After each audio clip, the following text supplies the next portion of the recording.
Төсвийн дотгол хийж 2.2 их найдаар хязгаарснараа валютын ханшийг докторжуулж инфляцийг доктортой байлгаж чадсан. Их өсөлтөөс сэргийлж урьдчилан сэргийлж чадсан. Одоо өнөөдөр валютын нөөц түүхэнд байгаагүй дээд хэмжээндээ буюу 5.7 тэрбум долларт хүрээд байна. Энэ бол валютын ханшийг интервенц хийвэл докторжуулах төдийгүй бидний боломжийг нээсэн. Төрөмчийн компаниудын шинжилгээ хүрээнд ч гэсэн 5-7 компани дээр бүрэн эрхлүүлэгчдийн зөвлөл томилж ажиллуулснараа үр ашиг 3 дахин сайжирсан. Экспорт тэр хэмжээгээр нэмэгдсэн. 7-8 сарын экспорт 1.6 дахин нэмэгдсэн өмнөх хагас жилийнхаас.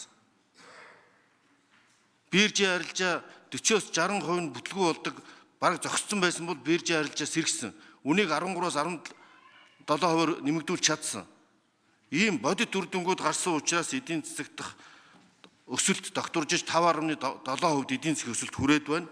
Энэ хэмжээгээр төсвийн орлого, борлуулалтын орлогоо бид тэнцвэржүүлж чадж байна. Энэ бол бодит байдал юм. Тоо худлаа ярьдаг.